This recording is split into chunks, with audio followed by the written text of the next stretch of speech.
We begin today the Gemara on Daf Samachay Amud Beis, 5 lines up from the bottom of the Amud, where it says Amrua Kamei de Rabbi Yirmiyah.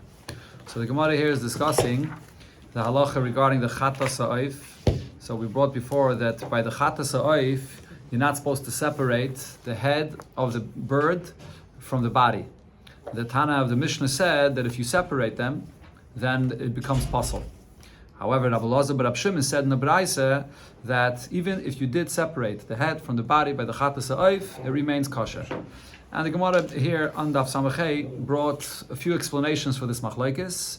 The point of the explanations were that the question is, what happens when you do separate it by the Chata Sa'if? Will it then be something that makes it similar to the Avodah of the Oila Sa'if? Because by the Oila Sa'if, you do separate the head from the body. If we're going to say that when you separate the Chata Sa'if, by the head from the body, by the Chata Sa'if, that makes it similar to the Oila Sa'if, then it's going to passel it. Because you can't do the Aveda with the Chata Sa'if like the Oila Sa'if. Mm-hmm.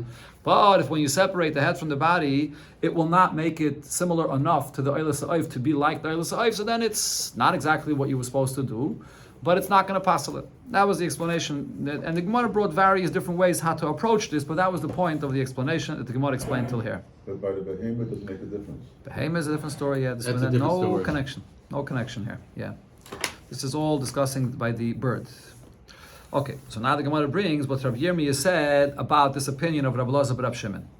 Amrua kamei de Rabbi Yirmiyah. So this whole discussion about Rabbi Elazar ben Rab Shimon's opinion was said in front of Rabbi Yirmiyah. So Omar, Rabbi Yirmiyah said, L'shmi Lahu, did you not hear? Hada Omar, Rabbi Shimon ben Yochim, Mishom Rabbi Elazar ben Pedas. He said it in the name of Rabbi Elazar ben Pedas, which was an Amayra, and which he said it Mishom Rabbi Elazar ben Shamua, which I believe was a Tana. That Oyma Hay Rabbi Elazar ben Rab Shimon, that what Rabbi Elazar ben Rab Shimon used to say. So again, Rabbi Elazar ben Rab Shimon, the one that says by the Chata Sa'if, if you separate the head from the body, that it does not passel. So Rabbi Elazar ben Rab Shimon himself would say about this that Shamaiti b'Chata Sa'if Shem Mavdilin. I heard that regarding the Chata Sa'if that you could separate the head from the body. Now, if so, what does it mean when it says in the pasuk Lo Yavdil? There's a pasuk clearly by the Chata Sa'if where it says V'hikri v'sasher l'chatos rishonim malach, and then it says V'lo Yavdil. Do not separate. It seems like it's commanding not to separate the head from the body. So how can we say that if you do, it'll still be kosher? So Rabbi Elazar ben Rab Shimon said about this, it's not a question, because the translation of Lo Yavdil means Ein Tzarech Lahavdil. That you don't have to separate it, like by the Oila Sa'if. The Oila Sa'if over there, you're supposed to, the pasuk says, you have to separate the head from the body. And here when it says Lo Yavdil, it's not saying you shall not. It's saying you don't have to. You don't have to separate. And therefore Rabbi Elazar ben Rab Shimon says, if you did, it'll still be kosher. That's how you read the pasuk. Okay, so Rabbi Yirmiyah is saying that according to Rabbi Elazar ben Rab Shimon, there's a different reading in the pasuk itself, and that's how he came to the conclusion that he came to, that it won't be possible.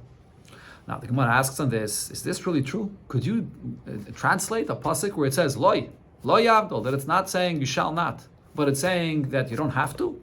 So if so, if so, let's take one example. The following example where the Torah also uses a term of loy. Are you going to translate it this way? Gabe boyer, a person that goes into the street and digs a pit. The pasuk says v'lo yechasenu, that if he does not cover it. So this is the halacha of a boyer, that if a person digs a pit in the street and he doesn't cover it, and someone else falls inside of it and gets damaged, so then you have to pay. You have to pay for it. Okay, so now, how are you going to translate the words over there? When it says v'lo yechasenu, achanami, are you going to say over here that it means the ein tzarech lachasais? That the word v'lo means he doesn't have to cover this pit that he dug in the middle of the street? It can't be. Over there it's saying that he dug the pit and he did not cover it and someone else fell in. So v'lo is being translated literally and he did not cover it. So over here as well, when the Torah says regarding v'lo yavdol, that the translation should be also literally, he should not separate. Not that he doesn't have to separate. So how does Rabbi Elazar ben Rab Shimon say that over here the Taich of v'lo yavdol is that he does not have to? And says the Gemara, you can't compare to this example that you're bringing me from what it says by the boyer. Look in the context of the pasuk and you clearly see what it's talking about there. Hachi hashta, is this a comparison to what it says there by the boyer? Hasam in that pasuk, even the chsiv, since the pasuk goes on and says that Balabar Yishalem Ilavei, again, Balabar Yishalem, that the Balabar pays for any damage that happens if you fall into this pit. So that means Ilavei Hu Durami Lachasuye, that the pasuk is saying that Veloy Chasano, he did not cover it, he should have covered it and he did not cover it, and therefore he's responsible for damages that happen. But over here though, in our pasuk, there's no proof from the context of the pasuk that you must translate it this way. And therefore, Rabbi Elazar Rabbi Shimon came to the conclusion that over here in this pasuk, when it says "V'lo yavdil," it means that you don't have to separate, but not that you must not separate, not that you shall not separate. Now the Gemara explains, "Aval hacha," but over here, this is how Rabbi Elazar Rabbi Shimon darshaned our pasuk. Now, according to Rashi's pshat, the continuation of the Gemara here will not point out and prove why Rabbi Elazar Rabbi Shimon explained the pasuk of V'lo Yavdil that you don't have to, and not in its simple pshat that you shouldn't. The Gemara is just going to say how he darshan this pasuk. The point is that in this pasuk we don't have a proof. We don't have anything in the context of this pasuk that proves that you must say that V'lo Yavdil means that you shall not, and therefore it's possible to say here that the V'lo Yavdil means that you don't have to. In the pasuk by the boy, in the context of the pasuk where it says that he's chayiv to pay. So that means that V'lo Chasan, it means that you're chayiv to pay because you did not cover. But in this pasuk V'lo Yavdil, there's no proof in the context of the pasuk.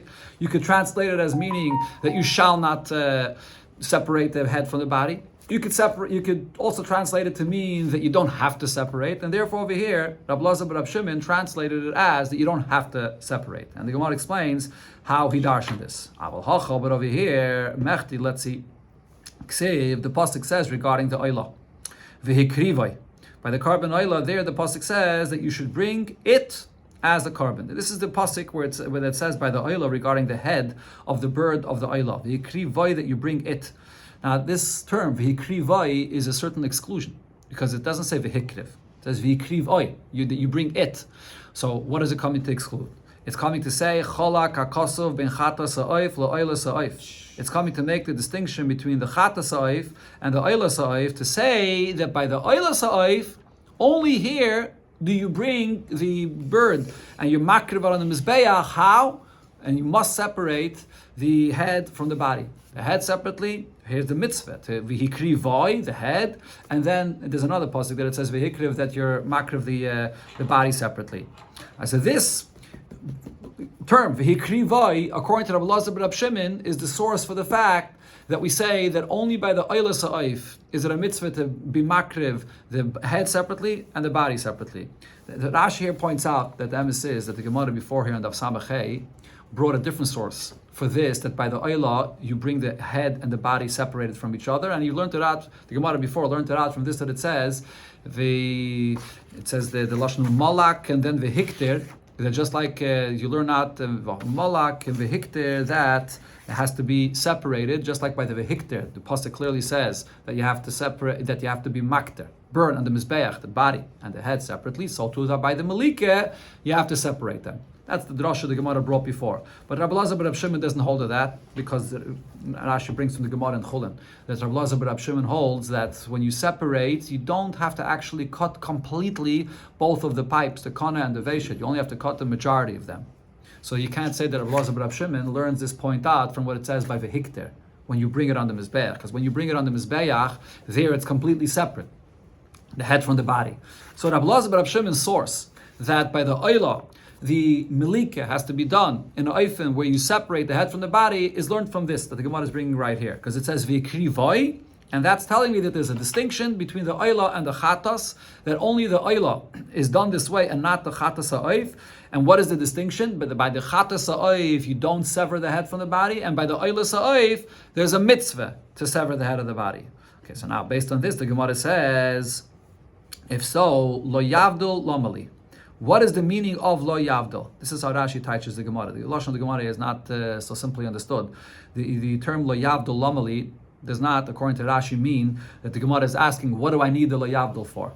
It's not what it's saying. I mean, the word lo yavdil is needed here to explain that the difference between the oila and the chatas is regarding this point, that by the chatas you don't separate the head of the body, and the oila you do separate the head of the body. When the Gemara says the words lo yavdil lamali, what the Gemara is saying is, how are we going to translate the words lo yavdil? If you're going to say, this is how Rashi explains it. If you're going to say that lo yavdol, that it says by the chatos, means a isser, that you may not separate the head from the body. And then the Torah writes by the oila that oila is different from the chatas. V'yikrivoi, that the oila has to be brought in a different way. So then how would it be logical to say the difference between the oila and the chatas is? If I tell you regarding the chatas that you may not, and then the oila is different, and then that would just simply mean that by the oila you don't have that isser. By the oila, you don't have that. By the oila, you don't have that isser to separate the head from the body. Yeah, that's what it would mean. Here, I'm telling you that is an isser, and then I'm telling you oila does not have that isser. So then, if you want, you could separate. If you don't want, you don't have to separate. But that's not what we're saying, though. We're saying that by the oila, it's different than the chatas, and by the oila, it's a mitzvah. You must separate the head from the body. How are you coming from that to that conclusion? If the pasuk is saying by the chatos that there's a issa to separate, and then you're telling me that oila is different, how are we jumping to say that by the oila it's a mitzvah to separate? So therefore, Shema Mina, the correct way, according to Rabbi Elazar Rab Shimon, the way he learned this Inyan is that ein tzarich lahavdol. What the Torah said regarding the chatas is not that it's an issa to separate. What the Torah said by the chatas is that you don't have to. You could separate, but you don't have to separate. You don't have to. Now, here the Torah is coming and is making a difference between the chatas and the oila. And it's saying that by the chatas you don't have to, but then by the oila where it says v'yikrivoi that it's different, over here you must separate. It's a mitzvah to separate.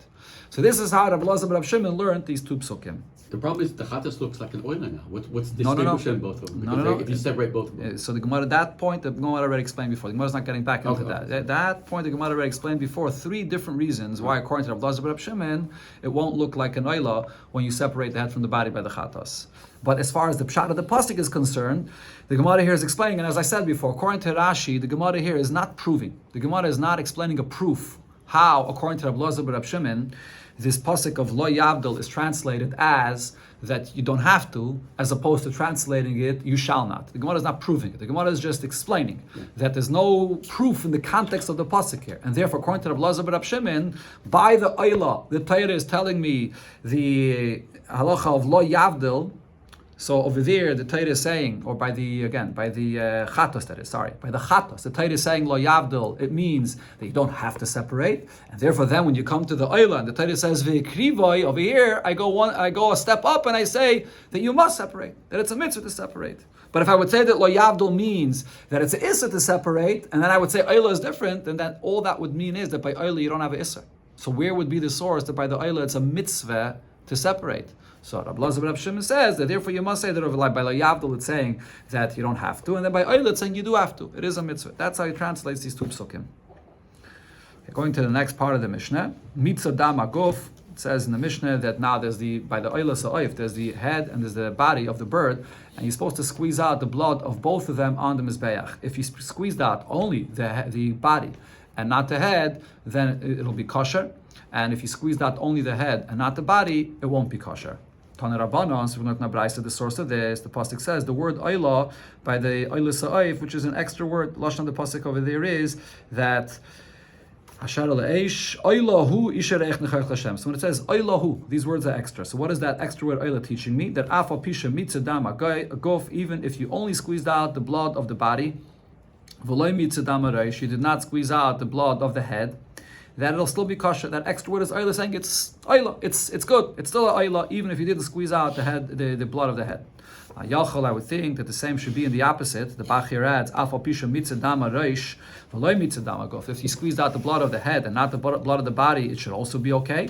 Talmud loymar hu. But right after the word oila, it says the word hu, and the word hu is actually an exclusion, to say that in this case it will not be good. So the Gemara now asks on this, my Talmudah, what is the explanation of this that you're saying it in this way? That if he squeezes out only the body, then it's kosher, and if it's only the head, then it's going to be puzzle. Maybe you could say the opposite. Omar Ravina, so Ravina explains, Mistavre, no, because it's logical to understand it this way, because Roiv Domim beguf shchichi. Most of the blood of the bird is in the body, not in the head. The mitzvah is to squeeze out all of the blood on the mizbeach. So if we see in the pasuk that even if you squeeze out only one part, it'll be good enough. So it's logical to say that the pasuk means to say that if you squeeze out the body that has most of the blood, it'll be good. And if you squeeze out only the head that has a little bit of the blood, it will not be good. Hadron Allah, Kodshe Kadoshim. This we shall return to you. The 6th Perek of Masechta Zevochim, Perek Kodshe Kadoshim.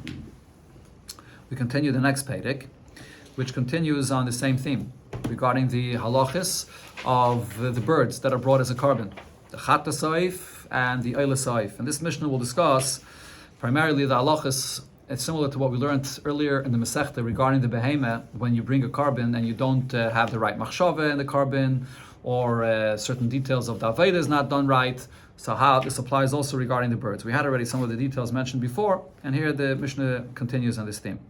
A chata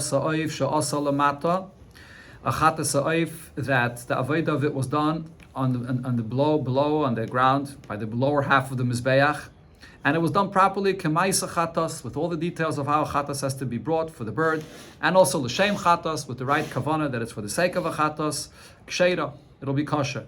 Now, obviously, this first line of the Mishnah is pashut, and when it says ksheira, it doesn't mean that it's kosher b'diavad. This is how it has to be done, and everything is done right. And it's just like sort of an opening statement to the next cases here in the Mishnah, where there was a change made.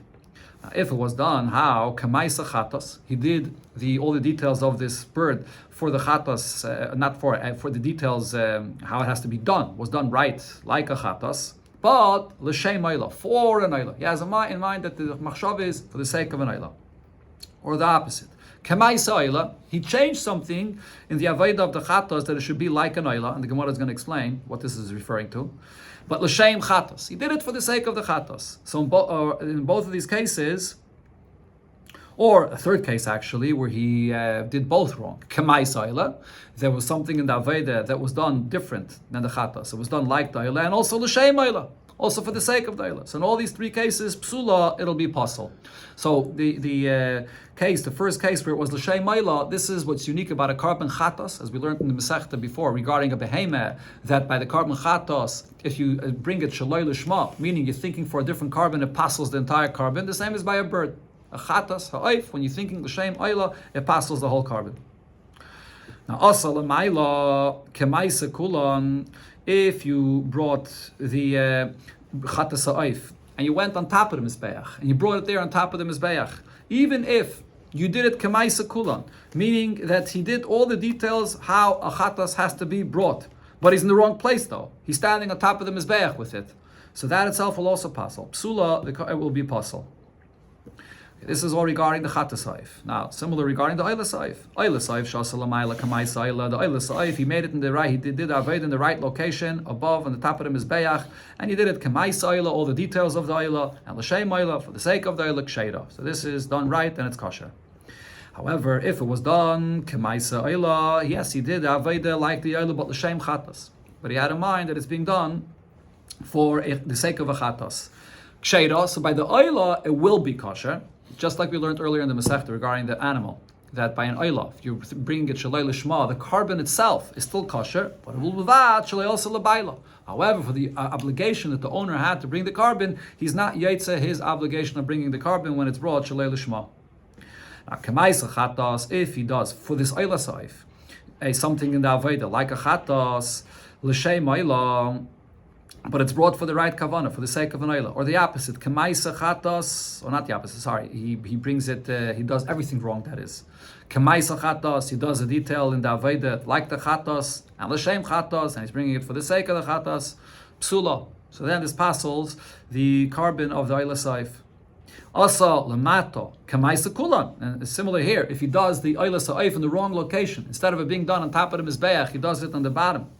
And it's done with all the avedis of Daila Saif, but it's in the wrong location. He's on the bottom of the Mizbeach. Psula, this will also passel the carbon of Daila Saif. Okay, so the Gemara now here will explain the detail in the Mishnah, going back to the first to the case of the Mishnah where it speaks about the Chatas. What is the case of here? It's like the Gemara, the Shani B'mai, that the case where the Mishnah said that a person is making a change in the Aveda of the Chatos, in what did he make a change in this Chatos? He brought the Chatos and he's bringing it L'Shem Chatos, but he did something in the Aveda that's like an Oila. What was the Maisa Oila that he made a change in this Chatos Oif that he brought? Says the Gemara b'melika. He made a change in how the melika is done. As we learned just before in the previous Perek and Daf Samachay, that the melika of the chatos is done by not separating the head from the body. You only cut one siman. And the melika by the oila is you sever both simanim. And according to one opinion, you have to sever completely, cut off completely. So over here, the change is that by the melika, he did it like the oila, he cut both simanim. That's the change. And that, the Mishnah here said, it'll passel the carbon. So this was exactly actually the case that we learned before, the machlokes about this, whether it actually passels this chatas ha'oif. Says the Gemara, if so, name, shall we say that this Mishnah here, that's saying that if you made a change in the malika for the chatas ha'oif, and that will passel the bird, so name it like Rab Elazar Rab Shimon. So this is not like Rab Elazar Rab Shimon's opinion that we discussed before, that the Gemara brought in Daf Samachay. To Omar, he said, Shamaiti shemavdilim b'chatas ha'oif. I heard that even if you do separate, that by the chatas ha'oif, the malika is done, that you separate completely the head from the body, that it will still be kosher. And in our Mishnah, if you're saying that when it says that he changed, means that he separated the head from the body, like the oila, that it'll passel, that means that our Mishnah is not like Rab Elazar Rab Shimon. Says the Gemara, well, yeah, that's actually true. V'loi oikimne deloy Rab Elazar Rab Shimon. Didn't we already say regarding the Mishnah on Daf Samach Daled, Samach Hey, the Mishnah before, the end of the previous Perek? There we already said that Mishnah, the Tana of that Mishnah does not hold like Rab Elazar Rab Shimon, that when it comes to the Chatas ha'oif, you cannot separate the head from the body, and if you do, it does passel. So that Mishnah is not like Rab Elazar Rab Shimon, and our Mishnah is not like Rab Elazar Rab Shimon. It's not a problem. But the Gemara says, in our Mishnah, you don't have to say that it's not like Rab Elazar Rab Shimon. Why? Because it doesn't spell this out clearly.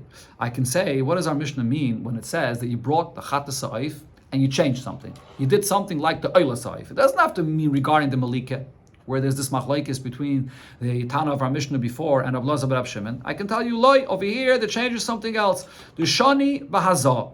The change was regarding the hazah, regarding the fact that he sprayed the blood on the mizbeach. That instead of spraying the blood on the Mizbeach, he just squeezed out the blood on the Mizbeach. By the Chatos, it's not enough if you squeeze out the blood on the Mizbeach. The main thing by the Chatos is you have to take the bird itself and shake it, and that's how you spray the blood on the Mizbeach. And he made the change was that he didn't do this. Instead, he just squeezed the blood on the Mizbeach like it's done with the Oila Saif. And that's something that even Rab Elazar Rab Shimon agrees to, that if you skip this Hazah by the Chatas ha'oif, it'll be possible. So the Gemara says, Hachinami mistavre. It would be logical to say this, that in the Mishnah here, when it says that he made a change, that it means regarding the Hazah and not regarding the Malika, because Midiktani Seifa. Afterwards in the Mishnah it said, Asa Lamaila Kamaisa Kulon, that he brought it, this Chatas ha'oif that's brought on the bottom of the Mizbeach. He brought it on the top of the Mizbeach and he did it Kamaisa Kulon Psula. It'll be puzzle. He did all the avodas that it's supposed to be done like the chatas ha'oif, and it'll be puzzle. Va'afile kemaisa chatos l'shem chatos, and that's even if it was done, he did it all with the mice of the chatos, and it was the shame the chatos. So what did he make a change with over here? And when he brought it lamaila again, asa lamaila kemaisa kulan, it's puzzle, and even if it was made kemaisa chatos l'shem chatos, the shani b'mai. What kind of a change is it that he made over here? And meaning, what the Gemara is asking is, when it says here that he went on top of the Mizbeach with this, in which part of the Aveda of the Chatas ha'oif did he go on top of the Mizbeach that we're saying that because he's in the wrong location, even though he did all the Avedas of the Chatas ha'oif the way it's supposed to be done, but because he's in the wrong location, it's going to be a puzzle. Regarding which Aveda that he did in the Chatas ha'oif, was he in the wrong location? B'mai, the shani b'mai. Regarding which detail was he in the wrong location? Ilema the shani b'malika. If you're going to say that he was on top of the mizbeach when, while he did the malika for the chatas ha'oif, and that's the problem here, that it's saying that it'll passel, but that can't be because Omar, the master has said about this. We had this earlier in the previous Perek that malika b'chol makom b'mizbeach ksheira. When you do the malika for the bird, and that includes the malika for any bird, for the oilasai, for the chatasai, wherever you do the malika, it's going to be kosher. So if the Mishnah here is saying, in this case, that the problem is that there was the change of location. It's supposed to be done on the bottom of the mizbeach, and you did it on the top of the mizbeach. But the change of location passels, that can't be regarding malika, because malika could be done even on the mizbeach, even for the chatasai. Elolav, the shani ba'azah. So in this part of the Mishnah, when it says that you did it on top of the mizbeach and it's the wrong location, that means regarding spraying. the blood of the Chatas Ha'oif. He's supposed to spray it on the wall of the bottom of the Mizbeach, and he sprayed it on the wall on the top of the Mizbeach.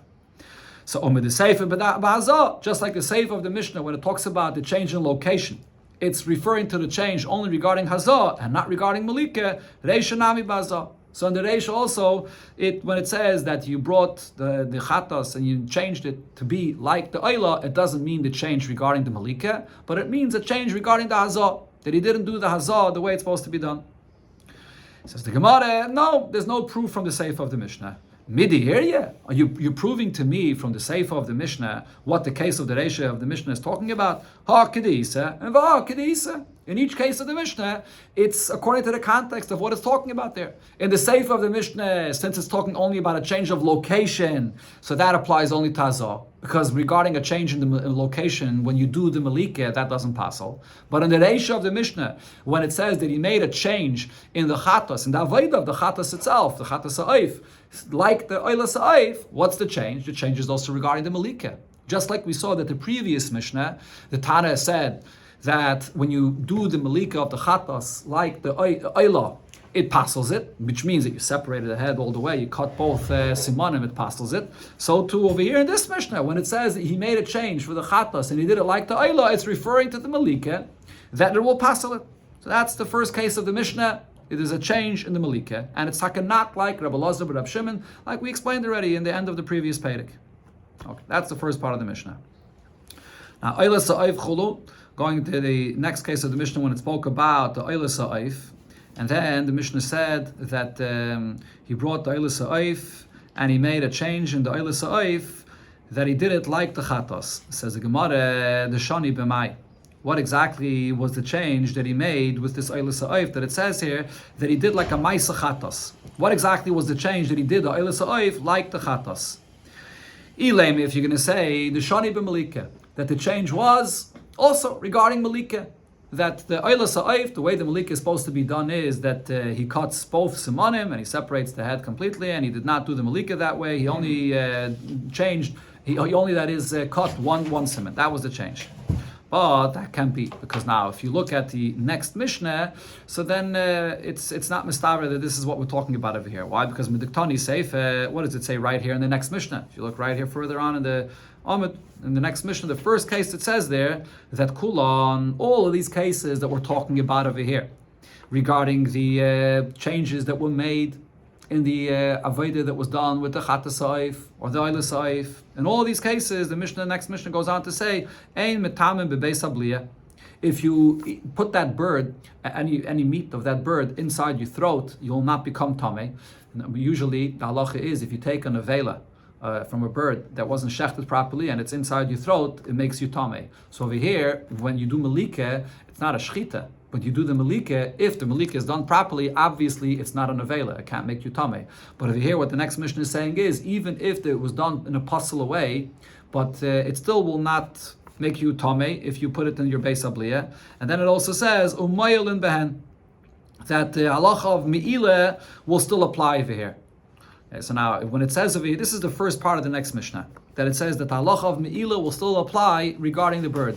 By a bird, once you do the me'ila properly, so then there's no me'ila anymore by a chatas ha'oif, because what happens after you do the me'ila properly by a chatas ha'oif? Now, the meat of this bird goes to the kainim to eat, so there's no me'ila on this. So over here, what it's saying is that even if the malika was not done properly, there's still going to be me'ila on this. Okay, so now says the Gemara, name, shall we say the like Rabbi Shua, that the first part of the next Mishnah will not be like Rabbi Shua? Why? Because the Rabbi Shua, if we would follow Rabbi Shua's opinion, now where does Rabbi Shua come in here? Rabbi Shua is over here in the next Mishnah.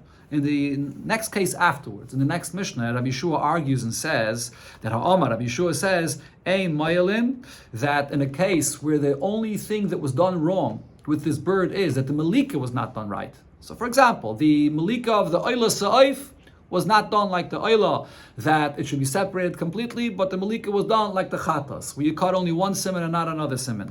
So, according to Rabbi Shua, he says, Ei Mailin, there won't be any me'ila in this, because then when you change just in the malika, so what happens is the Oila Sa'if basically becomes a Chatas Sa'if. So therefore now it's done like a chatas oif, and after the malika there's no meila. That's what Rabbi Yeshua says there in the Mishnah. So what's the Gemara pointing out here? What the Gemara is saying is, if you look in the next Mishnah, there's the first part of the Mishnah, there's the Stam Mishnah. Stam Mishnah where it says Umayel Behem. Then there's the next part of the Mishnah where it brings clearly a machlokes between Rabbi Yeshua, and as we'll see there in that Mishnah, a machlokes between Rabbi Yeshua and Rabbi Lazar, when the change was only regarding malika. There's a machlokes whether after that change, which is only regarding malika, whether there will be meila or not. And Rabbi Yeshua says Ein Umayel Behem. So now, if we're going to say that the first part of the Mishnah and the next Mishnah is a continuation of our Mishnah, and in the first part of the Mishnah, it's also speaking about a case where the change is regarding the Malika, so then it comes out that the first part of the Mishnah there, where it says Ma'ilim Behem, is not Rabbi Yeshua's opinion, which says right afterwards regarding this case that Ein Ma'ilim Behem.